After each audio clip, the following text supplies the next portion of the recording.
అలాంటి సభలో అధ్యక్షులుగా చింతకాయల అయ్యన్నపాత్రుడు గారు, డిప్యూటీ స్పీకర్గా మీరు ఉండడం మాకెంతో గౌరవం అని చెప్పి కూడా నేను మీకు తెలియజేసుకుంటున్నా.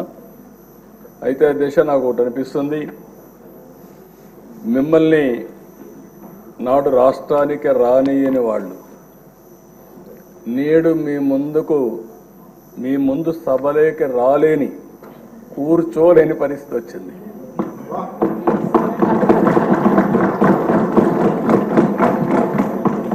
మిమ్మల్ని నాడు రాష్ట్రానికి రానియని వాళ్ళు నేడు మీ ముందు సభలోకి రాలేని, కూర్చోలేని పరిస్థితి వచ్చింది.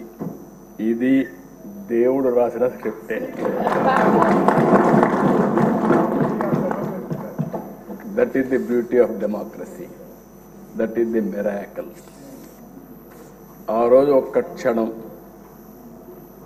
భగవంతుడు చిన్న చూపు చూసుంటే త్రిపులార్ని ఇక్కడ చూసేవాళ్ళం కాదు. కానీ భగవంతుడు డెస్టినీ గట్టిగా ఉన్నప్పుడు ఏది జరగదు. కానీ అదే సమయంలో ధైర్యంగా నిలబడ్డాడు కాబట్టి, ధైర్యంతో ముందుకు పోయాడు కాబట్టి మళ్ళీ ఇక్కడ రాగలిగాడు. ఏమాత్రం కొద్దిగా కూడా భయపడుంటే భయమే రఘురామకృష్ణరాజు గారు చంపేసేది. ఆ ధైర్యానికి, ధైర్య సాహసాలకు మారు పేరైనటువంటి రఘురామకృష్ణరాజు గారిని మనస్ఫూర్తిగా అభినందిస్తూ, అలాంటి వాళ్ళు మనందరికి కూడా, మీ అందరికి కూడా చాలామంది యంగ్స్టర్స్కి ఆదర్శం కావాల్సిన అవసరం ఉంది.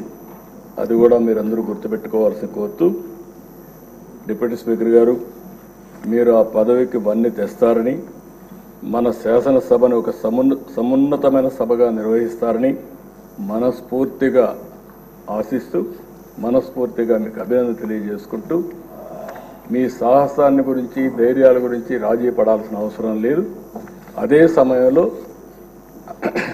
మళ్ళీ ఒక కోరుతున్నా, ఆ కుర్చీ ఔన్నత్యాన్ని పెంచే విధంగా, సభని ముందుకు తీసేపోయే విధంగా మీరు అన్ని విధాలుగా ప్రవర్తించాల్సిందిగా, ప్రయత్నం చేయాల్సిందిగా కోరుకుంటూ, భగవంతుడు ఆ శక్తిని మీకు ఇవ్వాలని మనస్ఫూర్తిగా ఆకాంక్షిస్తూ, మీ ద్వారా భవిష్యత్తులో కూడా ఈ రాష్ట్రానికి అనేక మంచి కార్యక్రమాలు జరగాలని మనస్ఫూర్తిగా ఆకాంక్షిస్తూ మీ దగ్గర సెలవు తీసుకుంటాను. Thank you.